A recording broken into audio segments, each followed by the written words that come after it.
అందరికీ హాయ్, నేను మీ Latha. Welcome to my channel. ఈరోజు మిక్స్డ్ స్ప్రౌట్స్ ఏ విధంగా చేసుకోవాలో చూద్దాం. ప్రోటీన్ చాలా ఉంటుంది ఇందులో. హాఫ్ కప్పు పెసర్లు తీసుకోవాలి, హాఫ్ కప్పు పల్లీలు, హాఫ్ కప్పు శనగలు, హాఫ్ కప్పు సజ్జలు తీసుకున్నాను. ఈ సజ్జలు అన్నీ కూడా కలిపేసుకోవాలి. కలుపుకున్న తర్వాత కడుక్కోవాలి. క్లీన్గా చేసుకున్న తర్వాత ఒక 2 టైంలు అయితే కడుక్కొని పెట్టుకోవాలి. ఈ విధంగా క్లీన్ చేసుకున్న తర్వాత ఫిల్టర్ చేసుకోవాలి. మనము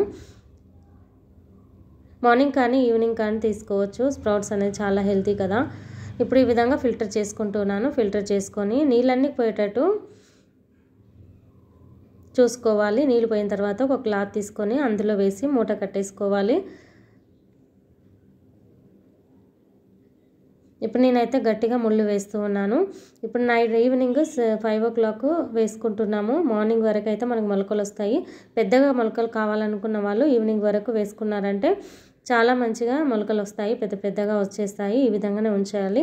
నేనైతే మార్నింగ్ ఓపెన్ చేసి చూస్తాను. ఈ విధంగా గిన్నెలోకి పెట్టేసుకొని మూత పెట్టేసుకుంటే అయిపోతుంది.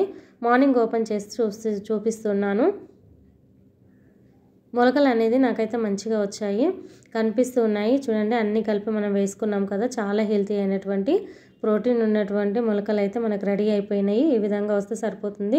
తింటూ ఉంటే స్వీట్గా ఉంటుంది. ఉట్టిగా అయినా కూడా తినేయచ్చు.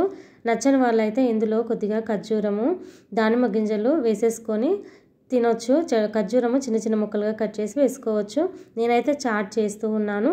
ఒక గిన్నెలోకి మనకు కావాల్సినన్ని తీసుకోవచ్చు. కావాల్సినవి కొన్ని తీసుకొని అందులోకి ఆనియన్స్, టమాటా, చాట్ మసాలా వేసుకొని సర్వ్ చేసుకోవచ్చు. నిమ్మరసం పిండుకోవాలి. ఆనియన్ అనేది వేసుకున్నాం, కొద్దిగా ఎక్కువనే వేసుకోవాలి. ఇందులోకి సాల్ట్ అనేది అస్సలు వేయకూడదు. సాల్ట్ వేస్తే టేస్ట్ మారిపోతుంది. సాల్ట్ వేయకుండానే చాలా బాగుంటుంది. మిగిలినవన్నీ కూడా ఫ్రిడ్జ్లో పెట్టుకొని 2 days వరకు ఇలా తింటూ ఉంటే సరిపోతుంది. అంతేనండి, చాలా సింపుల్గా రెడీ అయిపోయినటువంటి స్ప్రౌట్ మిక్స్